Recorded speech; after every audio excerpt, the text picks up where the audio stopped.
Hey, pumpkin.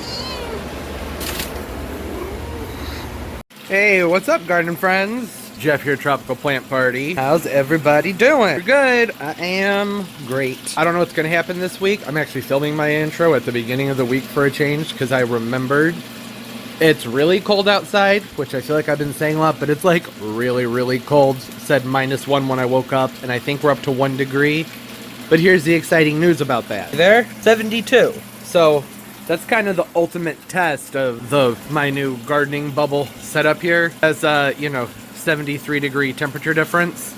I'll take it. That's very reassuring. I was waiting because I was noticing that this is working, but I was still like, if we have extreme colds, I don't know how well plastic is going to hold the temperatures up, but 72 is good. I've never had it this much warmer. Normally, if it gets down below 10 degrees, then it's usually in the 40s in here. That kind of opens up a lot of doors and possibilities for things I can do this winter, which I'm really excited about. There's still one problem, and it's that the water is very cold. Having it running through this table is cooling it a lot. The waterfall is cooling it. So the water's 55 degrees. So that's one thing. And I don't know if there was another thing. I'm going to go run errands that have nothing to do with plants, but I'm going to maybe run by Lowe's and return that piece of junk humidifier that only worked for one day. Maybe they'll have some plants out. Probably not. January is kind of a dead time around here for plants, but hey, we will see. Got the car preheated. Need to adjust my heater. As I should say, I think the car is preheated. I'm not positive. There we go. So fun crawling in and out of the bubble. I went to Lowe's, ended up not vlogging while I was there, partially because there were people helping me, which doesn't happen very often. So it just would have been kind of awkward to be recording while it was happening. Here's the pump I'm going to be using. It obviously needs to be cleaned.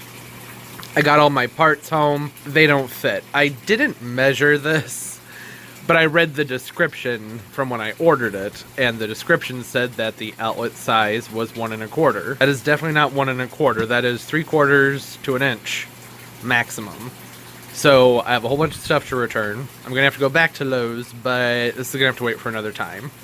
So that's all a wash, but there are plenty of other things I need to do.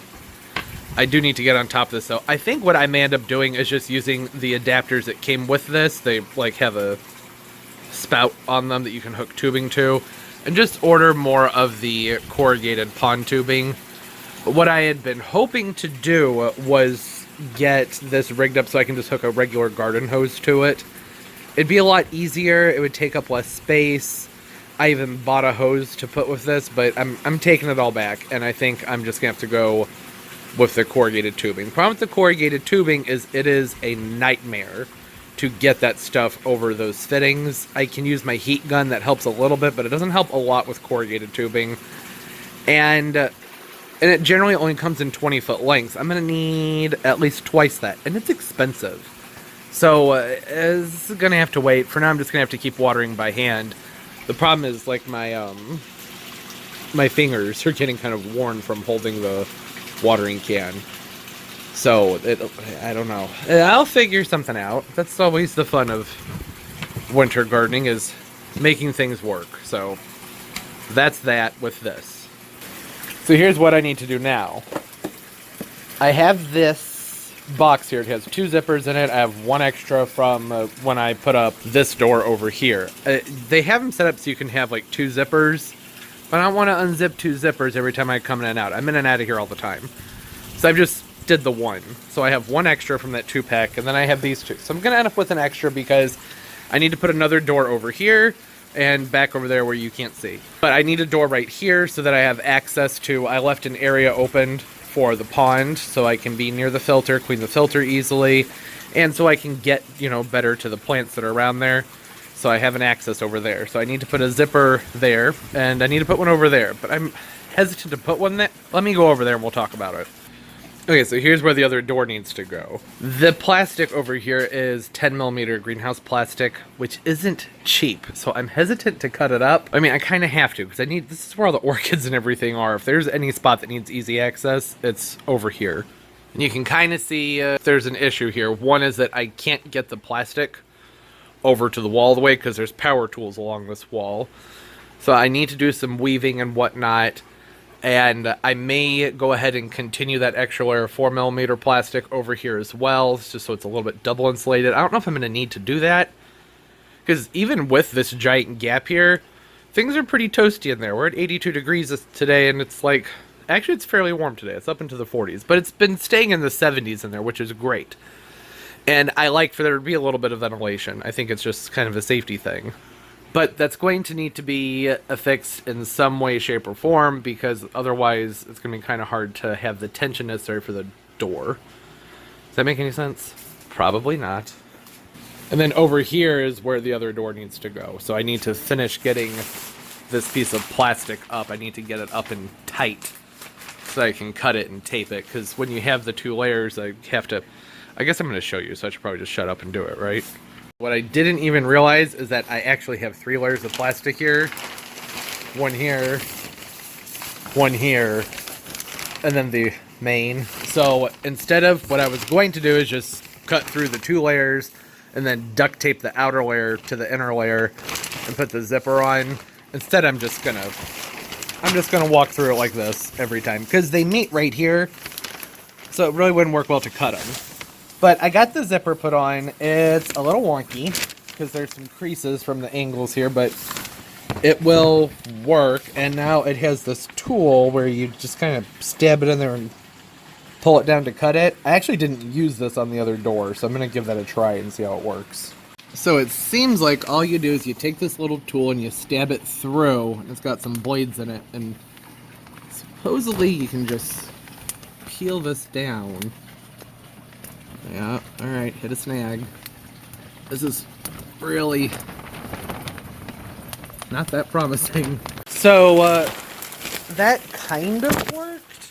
Pardon the noise from the plastic. But I'm still gonna have to go through here and trim off all this excess so the zipper doesn't catch on it, which was the point of the tool, so...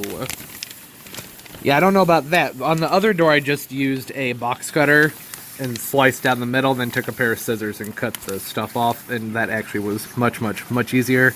This is also 4, maybe 6, I can't remember. I'm gonna say 4mm plastic, and these zipper things are made for, I think, for the really thin plastic, just the stuff people tend to throw up when they're like doing construction on their home and they don't want dust all over the place. So that's probably the case there. Oh, that's a fun shadow. And the instructions on these say to go ahead and get it lined up and then pull the paper off one side at a time, but the paper's in one piece, so not really certain what they meant there, but this is working regardless of that. So I'm just pulling it a little bit and then pressing it in a little bit. Real easy. And this lighting is really bad. And yeah, this time I'm using a box cutter. If that little tool had trouble handling 4mm plastic, 10mm plastic is definitely not gonna... What am I trying to say? It's not gonna work. Just come in here, unzip it. It's not perfectly straight, but neither am I. I just spent a long time talking, I wasn't even recording. So I'm just going to go ahead and slice this through. And then I'll use a pair of scissors to clean it up. Yeah, that was much easier than using the tool that they gave me. It's not just me, it's everybody. Everybody gets the tool. Alright, there we go. I have easy access now. Hi, orchids. How's everybody doing?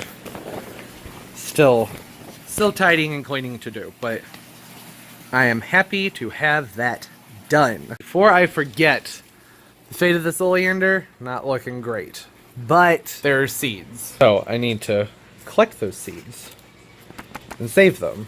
I'm not going to save them for too long. I don't know how long oleander seeds stay good for. Should probably be doing this 2 hands. I may just end up with a bunch of seeds on the floor. Let's see. There we go. Boom. Got them. So let's have a look at our oleander seeds. But first, I want to make sure I clean this surface. Want it to to be sterile if there's going to be fresh seeds on there. You know, we don't want anything nasty getting into our seeds, so... And this needed to be done anyways. Alright, now the table's still kind of moist, so I'm gonna wait a minute, let this dry completely, and get back to looking at the seeds. Okay, things are dry. Also, a quick thank you to Todd from Todd's Tropicals for reminding me that I needed to collect my seeds. I mean, he didn't directly remind me, but he said something that reminded me that I need to do this. So, thanks, Todd. Go ahead on in here and pull this out, and there we have it. So, oleanders put out their seeds in pods, like a bean. All parts of the oleander are toxic, so I made sure to shut my fans off because I definitely don't want any of this blowing back into the water. And it looks like a bunch have already kind of fallen out of here, but there's still enough in here. There's actually a whole bunch in here. Whole bunch of seeds. I'm not keeping the pod. I'm just going to go through and pull all these out. Alright, looks like got about 52 seeds out of that. Not bad. Not bad at all, considering I only need one to make it to maturity, but preferably more. These are really cool little seeds, similar to a dandelion. So right here, I need to get something to point with. The bottom here, that's the seed. The seeds are on the bottom there, a little bit thicker, and then they have these nice fluffy tops so that the wind can carry them as far as they need to go and land somewhere and germinate. Usually when you see seeds that have the fluffies on top, wind-blown seeds, that typically means that they do not need to be planted very deep. Most seeds you don't want to plant very deep anyways. You want to look into it, but yeah. I'm not going to plant these right now. I'm just going to go ahead and put them in their little pouch and hold on to them probably until spring. I think that's because things will be more reliably warm. So I'll wait until things are reliably warm outdoors. Get them started outdoors. They'll probably do better that way. And I did have another oleander in bloom right next to this one at the same time as this particular stock was going. So there is a slight possibility that this could end up being a hybrid. I hope that that's not the case, though. Also need to remember not to lick this, because it just had oleanders on it. Oh, but hey, just learned something nifty. These seed packets I got off of Amazon are self-sealing. They didn't feel tacky enough to do that. Oh, and this is what I was using here. These are the Proterra seed envelopes. This was fairly cheap. It was a 50-pack. I'm not going to use all of those, but I'm glad I have them right now, that's for sure. And we're back with the Birdsnest Fern. In last week's video, I kind of talked about what's going on with this guy. And right now, I really just need to clean it up, get the old stuff out. I'm going to check it for mealybugs and pests and whatnot. But I know it doesn't look great, but it's actually recovering quite nicely from that cold, dry spell we had. This doesn't look great, but I'm actually very pleased with this. Okay, I know. It still kind of looks like garbage, but it's an improvement. The leaves, once they've dried all the way to the base, they pluck right off, so it wasn't a big deal. There were a couple I had to cut. Don't really like doing with these, but it's okay. I'm going to give this a soak, but I've been letting it get most of its water from the waterfall from splashing, so it's getting a nice, even, consistent moisture. But I still want to make sure that I give this a good soak every now and then. The soil feels pretty good. Maybe I won't soak this. I'm going to soak it anyways, just for a minute, just to kind of flush it out a little bit. Because there are some salts and things built up in there from over the summer when things were being watered with the tap. So that's it for that. Really exciting stuff. Since I'm watering things, I went ahead and slightly rearranged this top shelf a little bit. My Santa Barbara Laelia Santa Barbara Sunset, it did not do well with that cold spell that we had. Like, it lost 2 canes, it lost one of its new growths. There's still a new growth coming up here, so that's a good thing at least. And I have repositioned it to where it's going to get hit a little bit more by my misters, but I have the new growth facing away from the mister so that the water doesn't collect down inside of it. So fingers crossed it'll be okay. This one I potted up straight up in coconut core, or husk really. It's the same thing that's like lining your baskets, hanging baskets. And that was doing really well, it was doing really well with that over the summer. Not so much winter, things are very dry, so I have to keep an eye on this one. I'm probably going to need to up my watering. I think that it's definitely very thirsty. She's a thirsty, thirsty girl. And I need to water the oncidium. Take my Sherry baby. I usually give her a few good dunks, like so. Don't mind the spotting on the old growths and the dead leaf tips. That happens. Not the end of the world. And you can really feel, like by the third dunk, you can feel the weight picking up in there. Much, much, much heavier now. And then whenever I water it, I try to make sure I rotate it a little bit. May not be space here for the Laelia and the Oncidium. I'm not really sure, but this is hard to do. So having them close together, there is a possibility that there's one perk to that, and it's that they're going to hold their humidity in a little bit better. So we'll see about that. That's also why my Vandas are kind of overcrowded. I do have to make sure that I switch them around every so often. Probably I'd say once a week. Because if I don't do that, then they'll start to grow together and I'll just end up with a giant ball of Vandas. Which would be awesome, but not practical.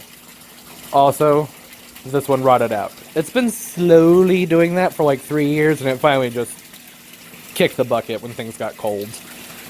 I can cut that off, though. And it has a big keiki coming out of it, so it's alright. Not the end of the world. Tomorrow, it's, like I said, I think it's 81 or 82 in here. But tomorrow it should be even warmer, so I'm going to do a heavy watering tomorrow. But for now, just going to give these guys a quick little drink just to be safe. Whoops. And help them get by. You know, sometimes it's better to do light, frequent waterings instead of just soaking them every now and then. But it is obviously more time-consuming to do it this way, but that's alright. Well, it's a little bit more time-consuming to make sure going in and giving them light and frequent waterings. I'd say it's worth it. The results show in the plants, typically. Here we go. Easy peasy. Oh, why am I so zoomed in? There we go. So, kind of going to wrap things up here. I want to respond to some comments real quick. Otherwise, not much else to do this week. I had, some plans with lighting and whatnot, but something came up. So I'm not going to be able to get to those things right now, unfortunately. I have like a small cut on my shoulder blade, and anytime I extend my arm, it pops open and starts bleeding again. It's getting very frustrating. I would like for it to heal, so I can't really do things, so I can't use my arm. So I'm just going to take a few days and just chill. That's what's going on there. But let's see here. I've had a few different people ask me about where to get these caladium bulbs. Well, I got them at Sam's Club, and I looked it up online, and they're all out of stock. I'll put the screenshot up here. So that was an old video. That's from over a year ago. They may have those back again this spring. They may not. I'm not really sure. Okay, and then in response to the Areca Palm video, I have a comment here from Barefooted Gardener. Great video. Love my Areca Palm. Grows slow. Basically not at all during winter. That's pretty normal.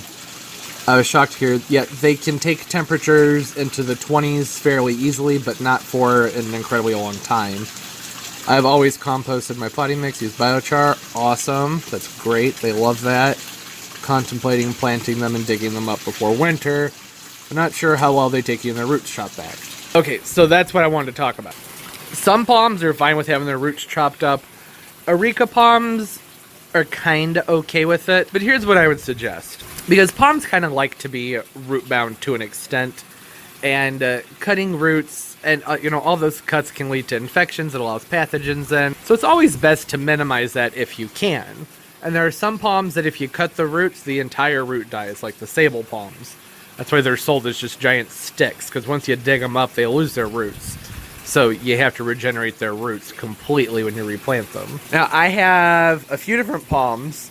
Excuse me. My voice is cracking. Second puberty kicking in. That in the summertime or springtime, really, I just dig a massive hole and I put the whole plant in the ground, pot and all. If it's in a spot where drainage is kind of questionable, Then I'll put a layer of gravel down in there so it's sitting up above where water might settle a little bit. Score the sides of your hole, also helps with drainage and whatnot. And just, you have to dig a really big hole. So that's the part that kind of sucks about it. But it looks pretty cool, and I think it's well worth the effort. But the downside to that is you're not typically going to put a nice looking clay pot in the ground. So the palms I do that with are generally in cheaper plastic pots like this one right here, or I'll keep them in a plastic nursery pot. That works really well too. My Robolini palms, well, one of them goes in the ground every year, and you know, by the time it's time to pull it out of the ground, it usually has several roots that have left the pot, and those get chopped, but that's better than the entire surrounding root mass. So you could give that a shot. The downside would be that you would probably want to repot it into like a nursery pot or a bucket or something, and then you have to look at it in a not as pretty pot all winter. But you can take those not so pretty pots and set them inside of a nice big pot that looks nice and cover the top with pine cones or something so you can't tell that it's been potted or that it's not actually potted in that pot. It's all about trickery. You could pull it off, it wouldn't be that difficult. Bananas and Strelitzia, yeah, they do take it well. They don't mind having their roots trimmed, that's for sure. And then he asked about how things are going down outside. Things with -5 where he is. His bamboo's desiccated but not brown. Needle palm. Put some snow on it. Patio seems to be okay. And yes, so yes, snow is an amazing insulator. I cover mine with frost cloths just to be safe because they've gotten so big I could not replace them. Financially, it would just, if I could even find them as big as mine are at this point, it would cost an arm and a leg. Like, I wouldn't be surprised if it easily costs anywhere from $400 to $700 a piece. So I use a frost cloth blanket and I use anti-transpirants on them and whatnot. They're looking okay. We got down to -8 a couple weeks ago, and they've never seen temperatures that cold before. And their leaves are a little bit shriveled. Partially because the wind apparently blew the frost cloth off, despite me I did have it weighted down and everything, but it was really blustery. So they were exposed to a little more cold than usual, but I think they'll be okay. I've got my fingers crossed for them. I'm a little bit nervous, but I'm trying to stay positive. Oh, and I want to thank everybody for your kind comments from Thursday's video, where I just threw together that winter planter. That video was okay. I gotta explain this one. So the audio didn't record in that video, which I did not know until obviously I was done and sitting down to edit it, which is just a few days ago. I filmed that way back in December. And so because of that, while I was filming it, I was like, oh, I don't need to hold on to these plant tags or anything because I can just watch the video back and hear me talking about the plants. Well, that didn't work out. So that's what's going on there. I have the tags somewhere. I just didn't save them responsibly like I do with my other tags. So that's why I didn't even bother with a voiceover, because if I can't even say the exact name of the plants, then I don't see a reason to do that. Now, I have a general idea of what the plants were in those videos, but I don't know for sure, and I don't want to mislead anybody. So that's why there was no audio, and I know there weren't any fairies in the setup, because I don't have any, but I got it set up to put the fairy garden stuff in it. So that's what that was about. And once I get those tags dug up, I'm going to do another video voicing over that video, talking about what's in it and the care requirements for those plants. So that's what's going on there. I hope everybody's doing well. I'll put all my social media stuff down below. You can follow, send me pictures. I send pictures or, post pictures so we can look at each other's plants. It's fun. And I've been making sure to follow people back, but I'm going to get more hesitant with that because I got on Twitter today and there were things in my timeline that I did not subscribe to, like body parts. I was not happy about it. So just don't be naughty. Oh, and don't forget to subscribe. I upload multiple times a week. Comment down below because I absolutely love talking to y'all. A thumbs up makes a huge, huge difference and really helps the videos. And I appreciate every single one of them. And I appreciate every single one of you. As always, everybody, keep on growing. Bye-bye.